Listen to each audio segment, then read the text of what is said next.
Le jour du mariage de ma fille, j'ai trouvé ma photo à l'entrée avec un panneau « Ne le laissez pas entrer ». J'ai fait demi-tour et je suis parti en silence.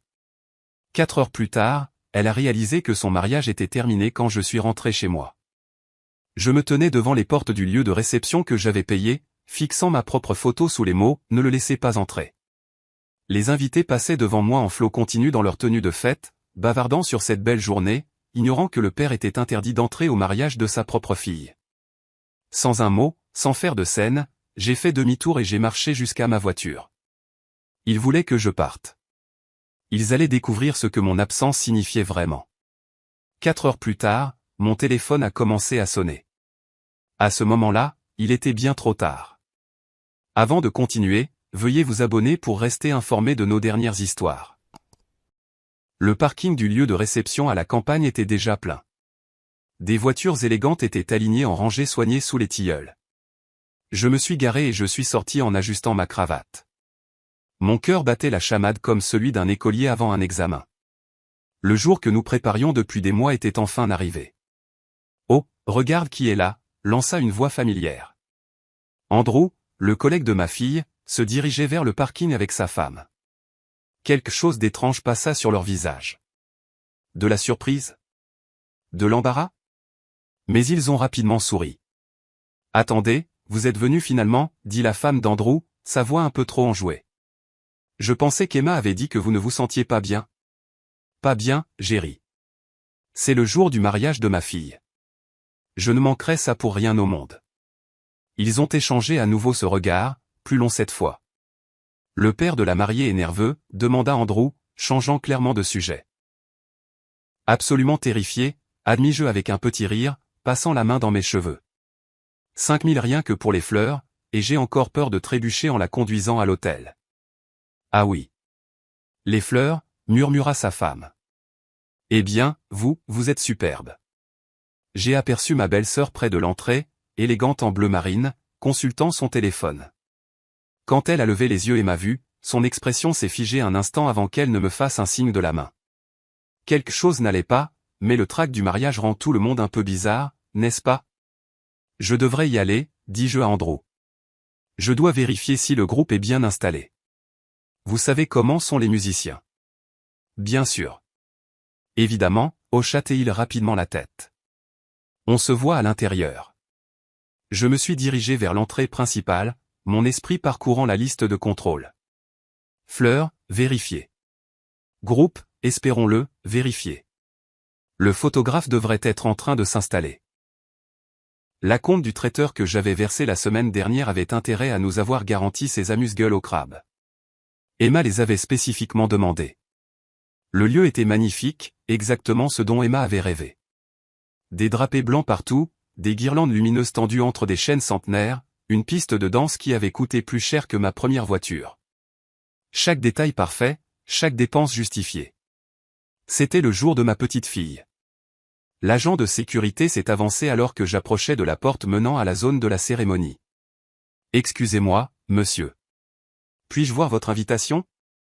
Une invitation, ai-je répété, sortant mon téléphone pour montrer la conversation de groupe familial avec tous les détails du mariage. Je suis le père de la mariée. L'expression de l'agent n'a pas changé. Professionnel, poli, impassible. Je suis désolé, monsieur, mais je dois voir une véritable invitation. Ce sont mes instructions. Un rire a jailli de ma poitrine. C'était sûrement une sorte de malentendu. Écoutez, j'ai payé pour tout ça. Le lieu, les fleurs, le groupe, tout. Ce doit être une erreur. Monsieur, si vous pouviez juste vous mettre de côté un instant. Le deuxième agent a fait un geste vers une petite table près de la porte où un dossier était ouvert. Et c'est là que je l'ai vu. Mon propre visage me fixant depuis une photo imprimée, attachée avec un trombone à ce qui ressemblait à une liste d'invités. En dessous, en lettres capitales nettes, ne pas autoriser l'entrée sous aucun prétexte. Le monde est devenu très silencieux autour de moi. Le bavardage des invités qui arrivaient, le son lointain du quatuor à cordes qui s'échauffait, le bruissement des feuilles au-dessus de ma tête, tout s'est estompé en un bourdonnement sourd. Il doit y avoir une erreur, ai-je dit. Mais alors même que les mots quittaient ma bouche, je savais qu'il n'y en avait pas. La photo était récente, prise au barbecue familial du mois dernier. Quelqu'un avait planifié ça. Je suis désolé, monsieur, mais ce sont nos instructions de la part de la famille de la mariée. Mes mains étaient étonnamment stables alors que je sortais mon téléphone et composais le numéro d'Emma. Ça a sonné une fois, 2 fois. Papa. Sa voix était haletante, lointaine. Le chaos du jour du mariage. Emma, ma chérie, il semble y avoir une confusion à l'entrée. La sécurité ne veut pas me laisser entrer. Ils ont ma photo ici 10 ans. Ah, juste ça. Oh. Comme si elle attendait cet appel. Qu'est-ce que tu veux dire par A? Emma, qu'est-ce qui se passe? Un silence qui s'est étiré trop longtemps. En arrière-plan, j'entendais des voix. Quelqu'un l'appelait, le photographe voulant probablement une autre photo. Papa, écoute, c'était une décision de groupe. On en a parlé et on a juste pensé que ce serait mieux si tu ne venais pas. Moins de drame, tu sais, moins de stress pour tout le monde. Le téléphone me parut lourd dans ma main. Moins de stress. Je suis ton père. Je sais, mais écoute, je suis vraiment occupé en ce moment. C'est mon jour, d'accord? S'il te plaît, ne rends pas les choses plus difficiles qu'elles ne le sont déjà. Je dois y aller. La communication a été coupée. Je suis resté là un moment, fixant l'écran du téléphone, conscient du regard des agents qui m'observaient avec une sympathie professionnelle. Autour de moi, les invités continuaient d'affluer par la porte, montrant leurs élégantes cartes d'invitation, riant du beau temps, commentant à quel point le cadre était romantique. Sans un autre mot, j'ai fait demi-tour et je suis retourné à ma voiture. Mais je ne suis pas rentré chez moi. Au lieu de ça, je me suis assis sur le siège du conducteur et j'ai composé un numéro familier. Margaret, c'est moi. Désolé de t'appeler un samedi. Oh, bonjour. La voix de ma comptable était chaleureuse, confuse. Que se passe-t-il? N'es-tu pas censé être au mariage en ce moment? Eh bien, c'est justement ça, Margaret. Je suis assis devant le lieu de réception et ils ne veulent pas me laisser entrer. Ils ont ma photo à l'entrée avec des instructions pour ne pas m'autoriser à passer. Il y eut une longue pause. Quoi? Comment ça, ils ne te laissent pas entrer? Tu es le père de la mariée. Tu as tout payé. Je sais. Je me suis penché en arrière sur mon siège et, malgré tout, j'ai senti les coins de ma bouche se soulever en quelque chose qui aurait pu être un sourire. Je sais exactement ce que j'ai payé. C'est incroyable. Comment peuvent-ils te faire ça après tout ce que tu as fait pour cette famille? La voix de Margaret commençait à s'énerver pour moi, ce qui était étrangement réconfortant. Margaret, dis-je doucement, et quelque chose dans mon ton a dû attirer son attention car elle se tut. Où en sommes-nous exactement avec les paiements finaux pour les prestataires d'aujourd'hui? Une pause. Quand elle a repris la parole, sa voix était prudente. Professionnelle. Eh bien, les acomptes ont tous été versés, évidemment. Les paiements finaux sont prévus pour être traités lundi matin, comme d'habitude. Le solde du traiteur, le reste du cachet du groupe, les honoraires finaux du photographe, le paiement de clôture du lieu de réception. Pourquoi? Simple curiosité, dis-je, souriant toujours. Juste par curiosité. Margaret, ai-je continué, ma voix aussi stable que du granit. Dans environ 1 heure, quand la réception battra son plein, je veux que tu commences à appeler les prestataires. Dis-leur qu'il y a eu un changement dans l'autorisation de paiement. Un changement. Sa voix s'est éteinte alors que les implications lui parvenaient. La moitié de la liste, je prendrai l'autre moitié. Traiteur, photographie, gestion du lieu, nettoyage des fleurs, transport, tous ceux qui attendent leur paiement finaux lundi matin. Fais-leur savoir que ces paiements ont été reportés indéfiniment. Le silence s'étira entre nous comme un fil tendu. Quand Margaret a finalement parlé, sa voix était à peine un murmure. Êtes-vous sûr de ça? Je n'ai jamais été aussi sûr de quoi que ce soit de ma vie. J'ai regardé un jeune couple passer les portes en riant de quelque chose. Leur carte d'invitation scintillait sous le soleil de l'après-midi. Ils ont fait leur choix. Maintenant, ils vont devoir vivre avec les conséquences. Je commencerai à passer les appels à 16h30. Merci, Margaret. Et Margaret? Quand ils demanderont pourquoi, dis-leur de contacter directement la famille de la mariée. À 16h47, mon téléphone a sonné. Papa. Papa. La voix d'Emma était stridente, la panique transparaissant dans la communication. Je pouvais entendre le chaos en arrière-plan. Des voix fortes, quelqu'un qui pleure, une musique qui s'était arrêtée au milieu d'une chanson. Bonjour, ma chérie. J'étais assis dans mon bureau à la maison, une tasse de thé refroidissant à côté de moi. Comment se passe ta journée spéciale? Qu'est-ce que tu as fait? Les mots sont sortis comme un cri. Les traiteurs sont en train de remballer. Le photographe vient de partir. Papa, qu'est-ce que tu as fait? Je pris une lente gorgée de mon thé. De l'Earl Grey, le bon. Celui que je gardais pour les grandes occasions. J'ai simplement mis à jour certains prestataires sur le statut de paiement pour les services rendus. Tu ne peux pas faire ça. Tu ne peux pas gâcher mon mariage parce que tu piques une sorte de crise.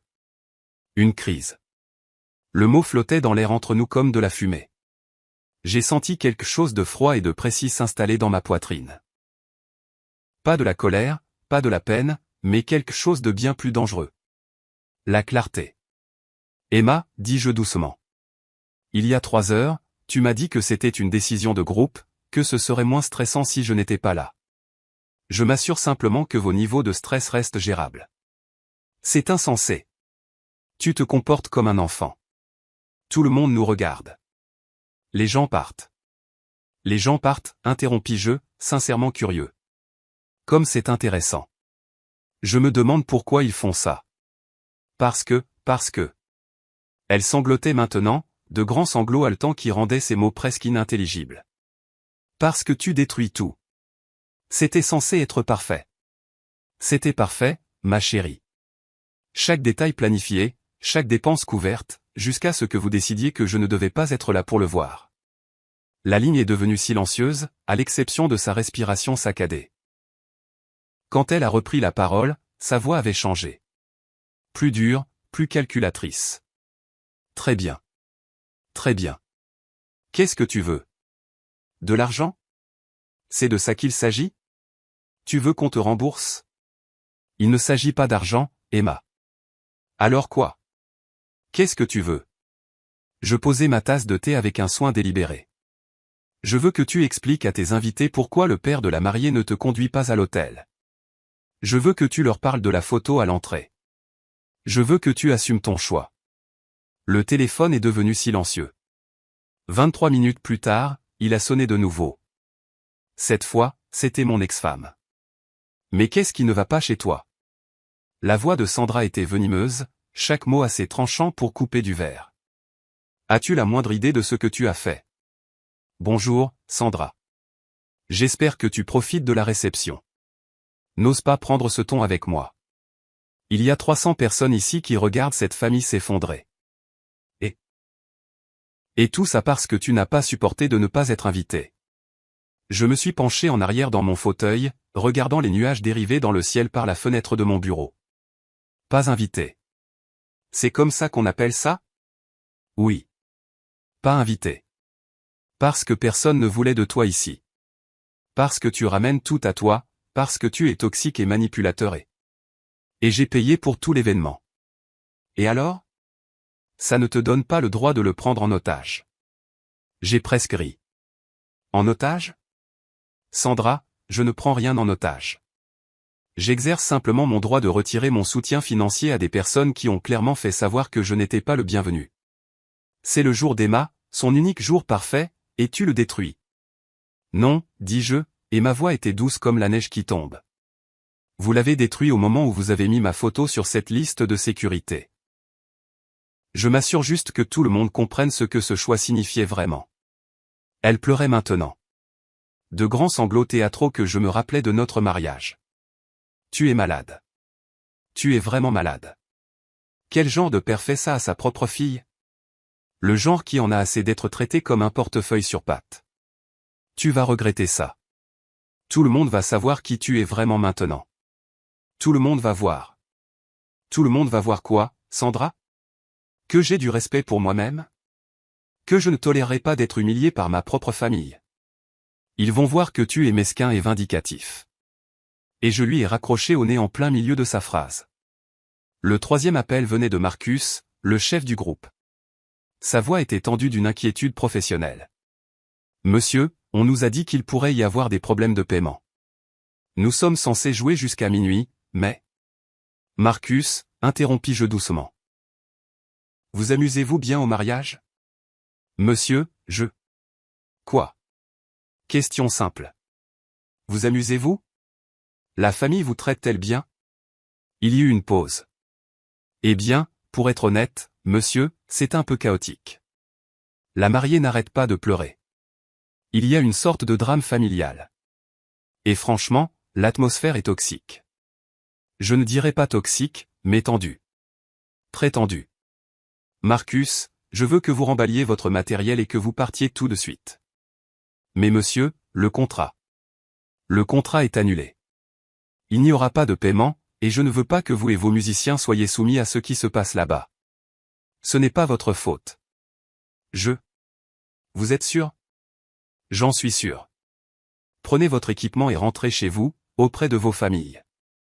Envoyez-moi la facture pour le dérangement. Merci, monsieur. Et pour ce que ça vaut, je suis désolé. Je ne sais pas ce qui s'est passé entre vous tous, mais ça ne me semble pas juste. Après que Marcus ait raccroché, je suis resté assis dans la pénombre grandissante de mon bureau, écoutant le silence. Mon téléphone vibrait de SMS entrants, de messages de colère, de supplications, de messages confus de parents et d'amis qui commençaient à comprendre ce qui se passait. J'ai retourné le téléphone et je suis allé me faire une autre tasse de thé. Ils voulaient que je parte. Maintenant, ils apprenaient ce que partir signifiait vraiment. Les coups à ma porte d'entrée ont commencé à 21h17. Agressif et incessant. Je m'y attendais, honnêtement. J'ai posé mon livre. Marc Aurèle semblait approprié ce soir et j'ai marché vers la porte sans me presser. À travers le Judas, j'ai pu voir Patricia, la mère du marié, le visage rouge de fureur, sa coiffure de mariage parfaitement arrangée maintenant en désordre. Derrière elle se tenaient deux autres silhouettes que je ne pouvais pas bien distinguer dans la lumière du porche. J'ai ouvert la porte et je me suis appuyé contre le cadre, sans les inviter à entrer. Je le savais, cracha Patricia avant même que je puisse dire bonjour. Je savais que tu ne serais qu'une source de problèmes. Je l'ai dit à Emma depuis le début. J'ai dit, ce père que tu as va tout gâcher. Mais est-ce que quelqu'un a écouté? Non. Bonsoir, Patricia. Comment était la réception? Ses yeux étaient hagards. Le mascara coulait sur ses joues comme de la peinture de guerre. Comment était? Es-tu fou? Tu as détruit le mariage de mon fils. Tu as tout détruit. C'est moi. J'ai incliné la tête, sincèrement curieux. C'est intéressant, parce qu'à ce que je sache, je n'étais même pas autorisé sur la propriété. N'ose pas. N'ose pas te tenir là et faire l'innocent. Elle hurlait maintenant, sa voix se brisant de rage. Pourquoi n'as-tu pas pu simplement l'accepter? Rester tranquillement à la maison. Pourquoi dois-tu toujours tout ramener à toi? J'ai senti ce calme froid et familier s'installer sur moi comme une armure. Patricia, quand est-ce que j'ai déjà ramené quoi que ce soit à moi? Chaque dîner de famille, chaque fête, chaque fois que nous essayons d'avoir une conversation normale, tu dois. Je dois quoi? Payer pour ça? Cela l'arrêta net au milieu de sa phrase. Je suis curieux, Patricia. Au cours des 3 années depuis qu'Emma et Derek sont ensemble, combien de ces dîners de famille as-tu payé? Combien de rassemblements pour les fêtes? Combien de fêtes d'anniversaire, de célébrations d'anniversaire, d'escapades de week-end? Sa bouche s'ouvrait et se fermait comme un poisson cherchant de l'air. Laisse-moi t'aider avec les maths, ai-je continué, ma voix douce et stable. 0. La réponse est 0. Mais c'est moi qui ramène tout à moi-même. Ce n'est pas, l'argent n'est pas tout. Tu as absolument raison. Ce n'est pas tout. Le respect, cependant, c'est quelque chose. La décence humaine de base, c'est quelque chose. Ne pas être traité comme un paria au mariage de sa propre fille, ça, c'est vraiment quelque chose. La compagne de Patricia s'est avancée. La sœur de Derek, Michel. Oncle Robert, vous devez comprendre, ce n'était pas personnel.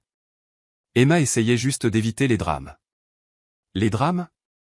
Ai-je répété lentement, savourant le mot. Michel, peux-tu m'expliquer quel drame j'allais causer? Avais-je l'intention de m'opposer pendant la cérémonie, de commencer une bagarre, de faire une scène? Eh bien, non.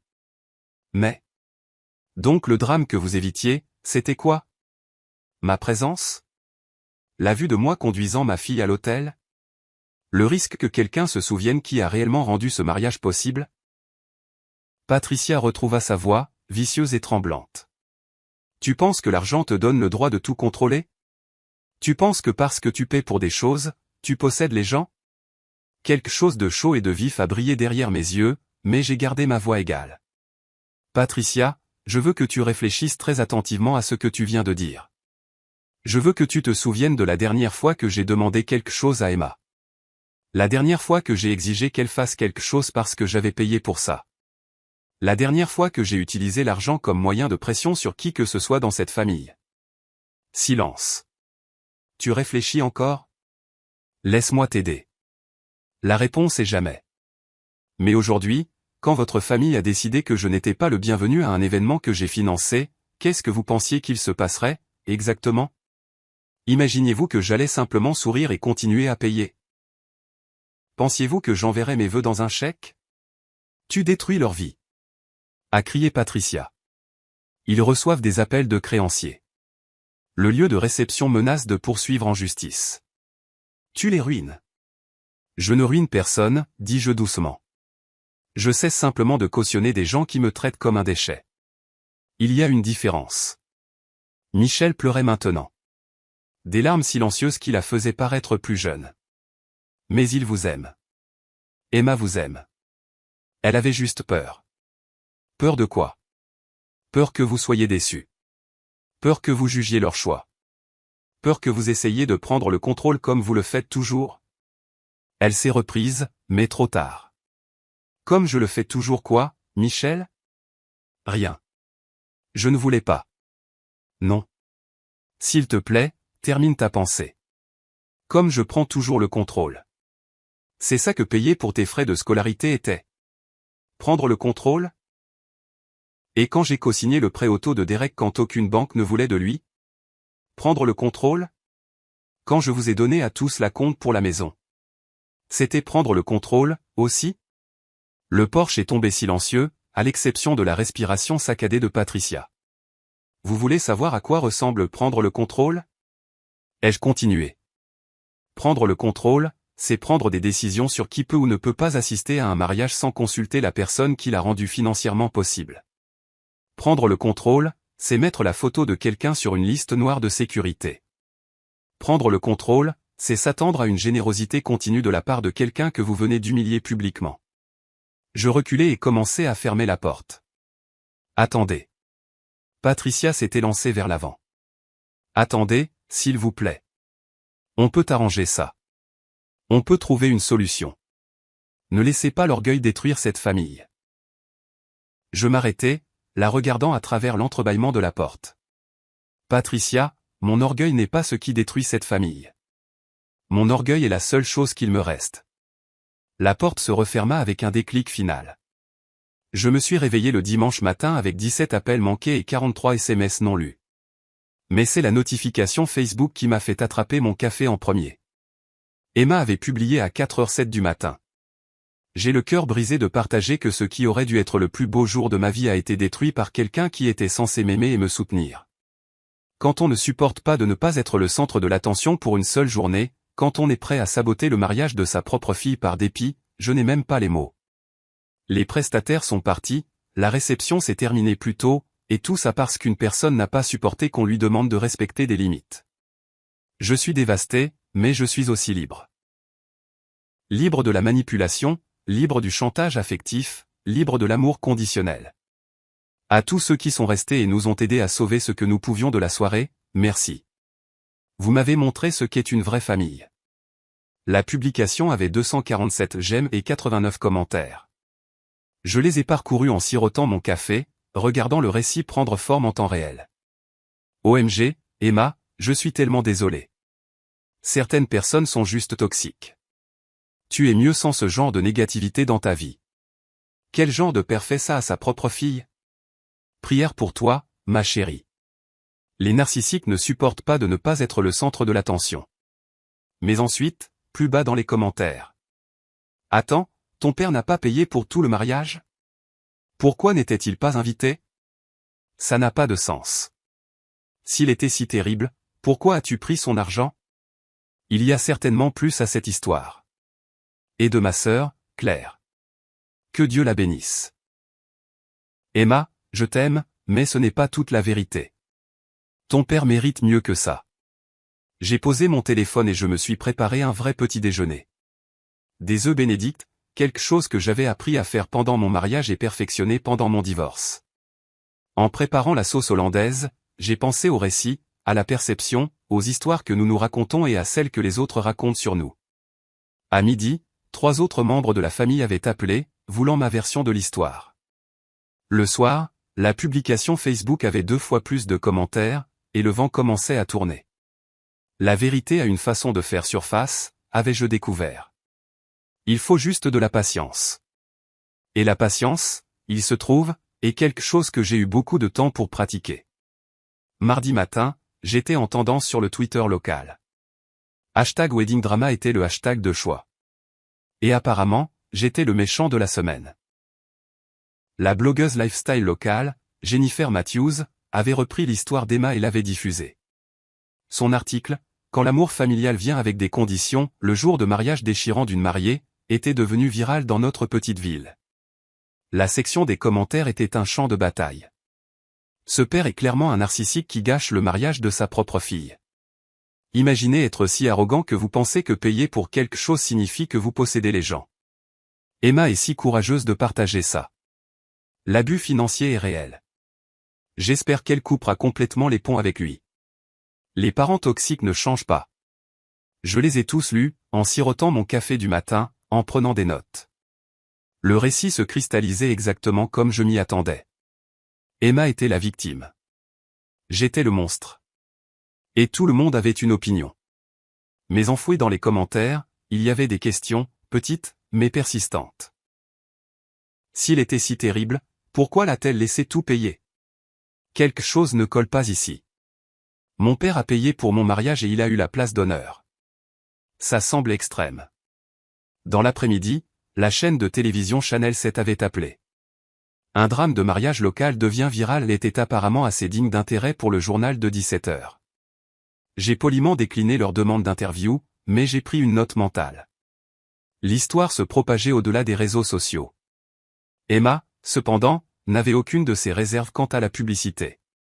Le soir, elle était apparue dans 2 segments d'actualité locale, chaque fois avec Derek à ses côtés, tous deux ayant l'air convenablement dévastés. Mon père a toujours été contrôlant, a-t-elle dit à la journaliste Sarah Chen, tamponnant ses yeux avec un mouchoir. Nous pensions que si nous posions cette seule limite, peut-être qu'il la respecterait. Mais quand l'amour de quelqu'un est conditionnel à ce qu'il obtienne ce qu'il veut.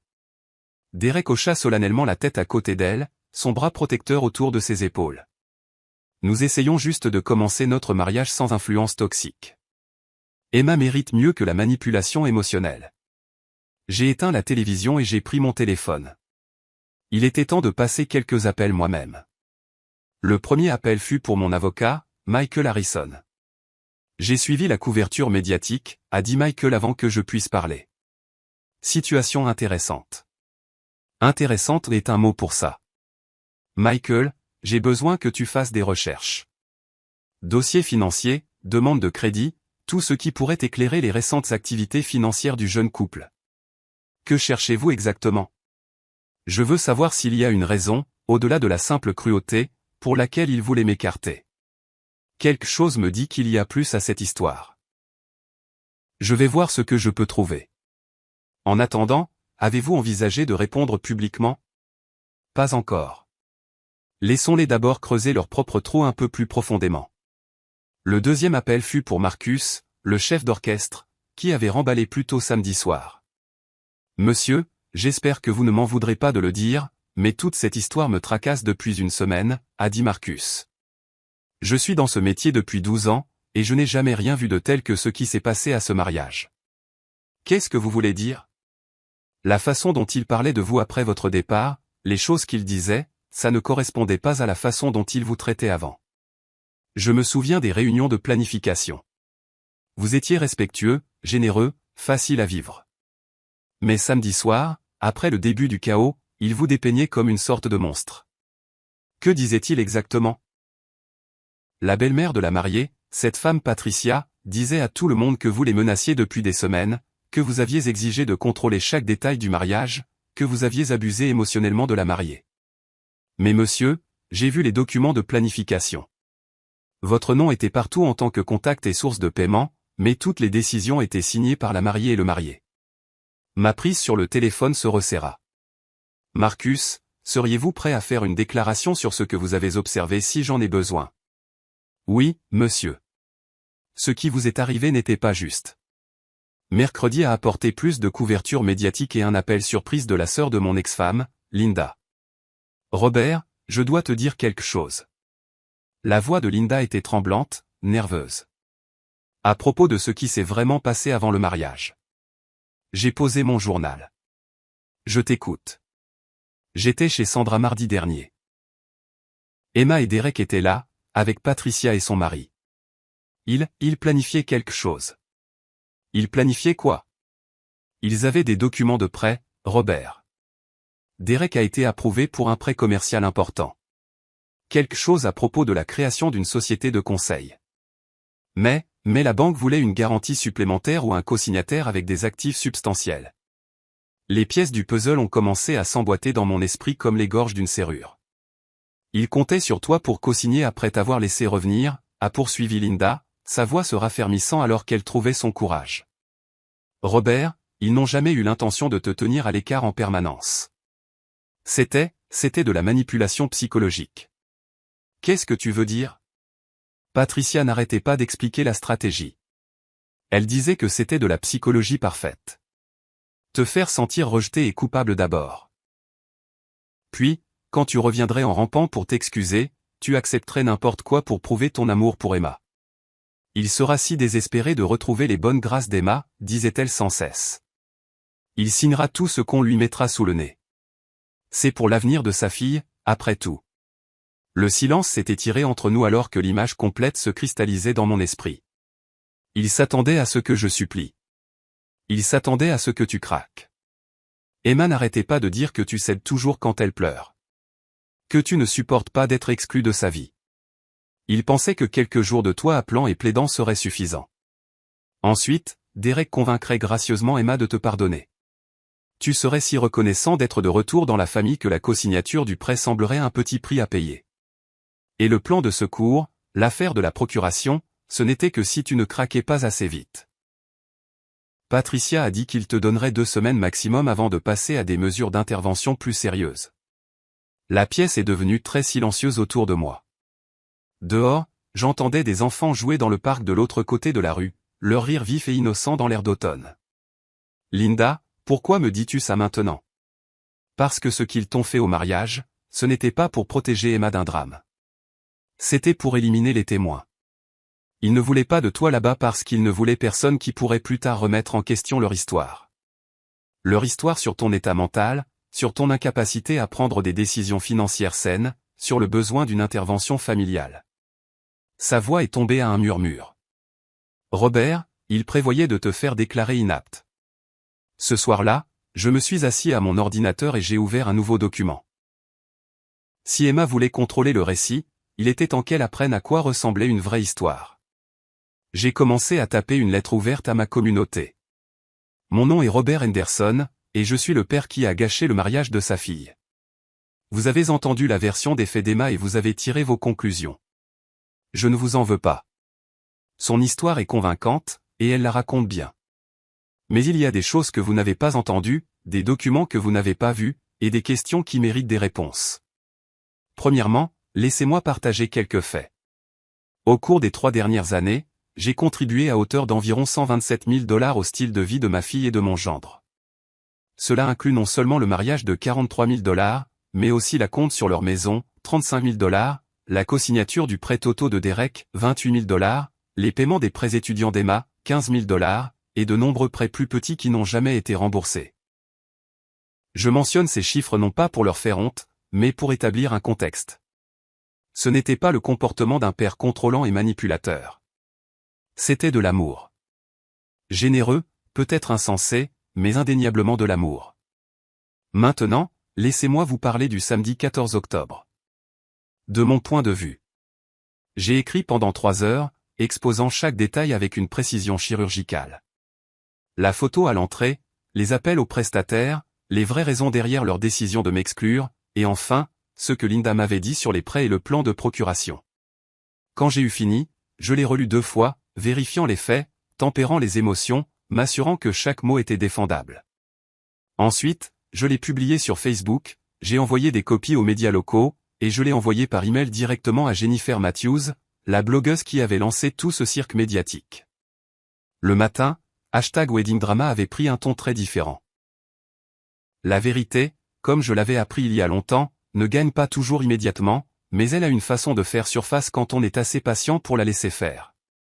Le studio de Chanel 7 était plus petit que je ne l'avais imaginé, mais les caméras donnaient l'impression que tout était amplifié, plus significatif. Sarah Chen, la même journaliste qui avait interviewé Emma plus tôt cette semaine, était assise en face de moi avec une pile de documents sur la table entre nous. Monsieur Henderson, merci d'avoir accepté de nous parler. L'histoire de votre fille a touché des milliers de personnes sur les réseaux sociaux. Que voudriez-vous que nos téléspectateurs sachent? J'ai fouillé dans le dossier à côté de ma chaise et j'ai sorti le premier relevé bancaire. J'aimerais qu'ils sachent la vérité, Sarah. Et j'ai apporté des preuves. La caméra a zoomé alors que j'étalais les documents avec une précision méthodique. Chacun était surligné, marqué d'un onglet, organisé comme des preuves dans une salle d'audience, ce qui, d'une certaine manière, était le cas. Ceci est un virement bancaire de $43 000 au Millbrook Country Club pour le lieu de réception et les services de traiteur. Date du 15 septembre. Je l'ai posé et j'ai pris le suivant. Ceci est le paiement au Quatuor Accord Harmony. $3,500. Voici la compte du photographe. $2,500. Les fleurs, le gâteau, le transport, tout. Sarah se pencha en avant, étudiant les documents. Et votre fille vous a autorisé à effectuer ces paiements? Non, pas autorisé. Elle m'a supplié. Voici un échange de messages du 12 août. Je lui ai tendu mon téléphone ouvert sur les messages. Emma demandant si je pouvais aider avec la compte du lieu parce que leurs économies n'étaient pas suffisantes.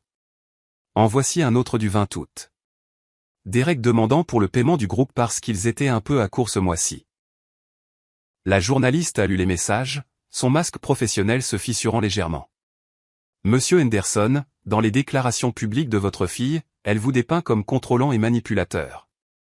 Comment répondez-vous à cela? J'ai senti ce calme froid et familier s'installer sur moi. Sarah, je veux que vous regardiez à nouveau ces relevés bancaires. Regardez les dates, les montants, la fréquence. Si j'essayais de contrôler Emma et Derek, n'aurais-je pas réellement contrôlé quelque chose, fait des demandes, posé des conditions? Où sont mes exigences, mes ultimatums? Qu'est-ce que vous voulez dire? Je veux dire, montrez-moi un seul exemple, un email, un SMS, un témoin où j'ai utilisé l'argent pour forcer ma fille à faire quoi que ce soit. Montrez-moi où j'ai dit un jour fais ça ou je ne paierai pas pour ça. Parce que j'ai cherché, et je ne trouve pas. J'ai sorti un autre dossier. Ce que je peux trouver, c'est ça. 3 ans de soutien financier inconditionnel. Des paiements de voiture quand le crédit de Derek était fichu. De l'aide pour les prêts étudiants quand le travail d'Emma a échoué. De l'argent pour les courses quand ils étaient entre deux paix. Des cadeaux de Noël. Des fêtes d'anniversaire. Des fonds pour les vacances. Tout donné librement, sans condition, sans contrat, sans reconnaissance de dette. Sarah prenait des notes maintenant, son instinct de journaliste s'activant clairement. Donc, quand votre fille dit que vous êtes financièrement abusif, j'aimerais qu'elle définisse ce terme.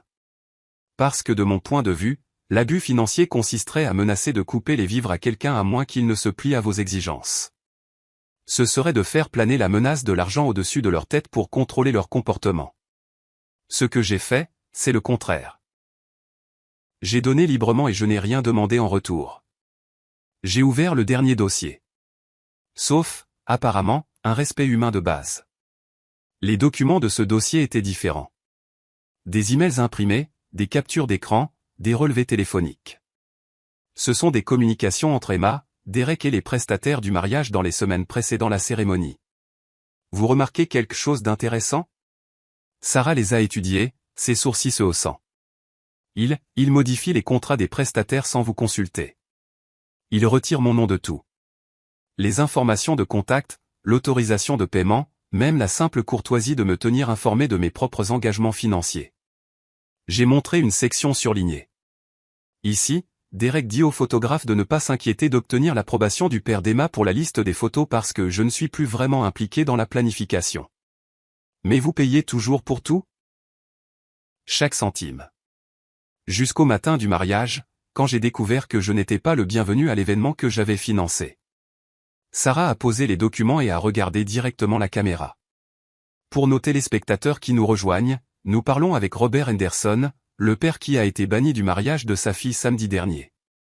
Monsieur Henderson, vous nous avez montré de nombreux dossiers financiers prouvant que vous avez payé pour le mariage, mais votre fille et sa famille soutiennent que vous avez été exclu pour leur bien-être émotionnel. Comment répondez-vous? Je me suis penché en arrière dans mon fauteuil, sentant le poids de chaque décision qui avait mené à ce moment. Sarah, je veux que vos téléspectateurs imaginent quelque chose. Imaginez que vous avez passé 3 ans à aider votre enfant et son conjoint à construire leur vie. Vous n'avez jamais demandé de remboursement, jamais exigé de gratitude, jamais rien utilisé comme moyen de pression. Puis un jour, vous arrivez à un événement que vous avez financé, pour découvrir votre photo à l'entrée de la sécurité avec des instructions pour vous tenir à l'écart. Ma voix est restée stable, mais je sentais la caméra capter quelque chose dans mes yeux. Pas de la colère, pas de la peine, mais quelque chose de bien plus dangereux. De la résolution. Qu'est-ce que cela vous dirait sur la façon dont ces personnes vous voient vraiment? Pas comme de la famille, pas même comme un être humain méritant une courtoisie de base, mais comme quoi? Un portefeuille, une ressource à utiliser et à jeter. Et quand j'ai découvert cela, j'ai pris une simple décision. Si je ne suis pas le bienvenu à la fête, je n'ai pas besoin de payer pour la fête. Ce n'est pas de la vengeance, Sarah. C'est du respect de soi. L'interview a été diffusée à 18h. À 20h30, ma sonnette retentissait comme une alarme incendie. À travers le Judas, je les ai tous vus. Emma, Derek, Patricia, Sandra, même le père de Derek, que j'avais rencontré peut-être 2 fois en 3 ans. Ils étaient blottis ensemble sur mon porche comme des réfugiés fuyant une tempête. J'ai ouvert la porte mais je ne les ai pas invités à entrer. Papa, on doit parler. Le visage d'Emma était marbré de larmes, sa voix rauque. Derrière elle, les autres se déplaçaient nerveusement, une délégation de désespérés. Bonjour, Emma. Comment s'est passée l'interview? S'il te plaît, on peut entrer? On peut arranger ça. On peut réparer les choses. Je me suis appuyé contre le cadre de la porte, étudiant leur visage. Patricia semblait avoir vieilli de 5 ans en 5 jours. Sandra ne pouvait pas croiser mon regard. Derek transpirait malgré l'air frais du soir. Réparer quoi, exactement? Tout ça, la voix d'Emma s'est brisée. Les publications, les interviews, tout ce bazar. Papa, je vais tout supprimer. Je vais publier des excuses. Je dirai à tout le monde que c'était un malentendu. Un malentendu? Ai-je répété lentement. Oui, on était stressé. L'organisation d'un mariage, c'est fou. On a fait des erreurs. Emma. Ma voix a tranché son charabia comme de la glace. Qui a décidé de mettre ma photo à l'entrée de la sécurité? Silence. Question simple. De qui venait l'idée? Elle a regardé Derek, puis Patricia, puis ses pieds. C'était une décision de groupe. Une décision de groupe. Et qui a pris ma photo du barbecue familial pour en faire un avertissement de sécurité? Papa, est-ce que ça a de l'importance? Nous sommes là pour... Réponds à la question.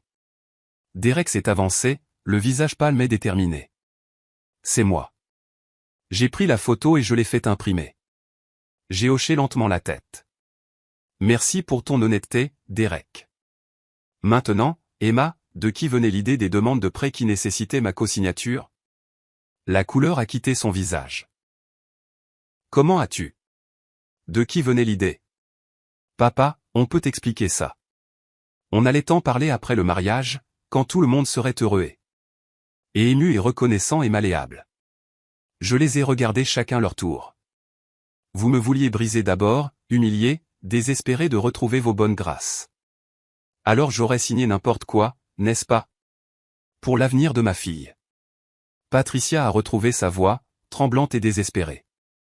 Robert, tu dois comprendre, on n'a jamais voulu que ça aille si loin. C'était juste une stratégie. Une stratégie? Le mot avait un goût amer. Patricia, aide-moi à comprendre la stratégie. Étape 1, humilier publiquement l'homme qui paie pour le mariage de ton fils. Étape 2, attendre qu'il rampe. Étape 3, exploiter son désespoir. C'est à peu près ça? Ça ne devait pas se passer comme ça. Emma sanglotait maintenant, de grands sanglots haletants. Tu étais censé m'appeler. Tu étais censé être contrarié et demander ce que tu avais fait de mal. Ensuite, on aurait pu arranger les choses et tu te serais senti si mal que quand Derek aurait expliqué le prêt commercial. J'aurais signé sans lire les conditions.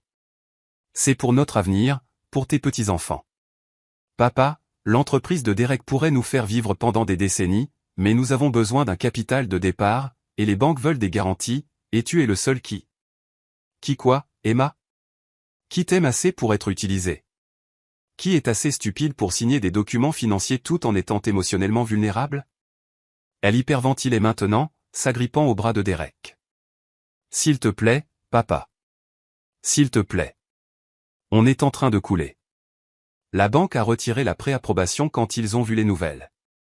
Les prestataires du mariage menacent de nous poursuivre. La société de crédit hypothécaire de Patricia pose des questions parce qu'elle a co-signé pour notre maison et maintenant il s'inquiète de sa solvabilité. Stop. Ma voix était calme, mais elle a tranché sa panique comme une lame. Emma, regarde-moi. Elle a levé son visage strié de larmes, et pendant un instant, elle ressemblait à la petite fille qui venait se blottir sur mes genoux après des cauchemars. J'ai besoin que tu comprennes quelque chose, dis-je doucement. L'homme qui aurait arrangé ça pour toi, qui aurait tout fait disparaître d'un coup de fil et d'un chéquier, cet homme est mort samedi matin dernier quand il a vu son propre visage sur une liste noire de sécurité. Papa, s'il te plaît. La personne qui se tient ici maintenant est quelqu'un de différent. Quelqu'un qui a appris que l'amour sans respect n'est pas de l'amour du tout. C'est de l'exploitation. Je reculai et commençai à fermer la porte. Attendez. Derek s'était lancé, comme si le désespoir le rendait audacieux. Qu'est-ce que vous voulez? De l'argent? Des excuses? Dites-nous ce que vous voulez. Je m'arrêtai, regardant cet homme qui m'avait pris ma fille, qui avait aidé à planifier mon humiliation, qui transpirait maintenant à grosses gouttes alors que son avenir soigneusement construit s'effondrait autour de lui. Derek, je ne veux rien de toi. C'est ça le truc. Pour la première fois en 3 ans, je ne veux absolument rien de vous tous. Mais nous sommes une famille, a hurlé Emma. Non, dis-je doucement. La famille ne met pas les photos des leurs sur des listes noires de sécurité. La famille ne complote pas de campagne de manipulation psychologique. La famille ne traite pas l'amour comme une transaction commerciale. Je les ai regardés une dernière fois. Vous vouliez que je parte, vous vous souvenez? Considérez votre vœu comme exaucé. La porte se referma avec un léger déclic, et j'ai éteint la lumière du porche. Derrière moi, la maison était silencieuse et mienne. Pour entendre l'histoire suivante, cliquez sur la case à gauche. Et comme toujours, merci d'avoir regardé.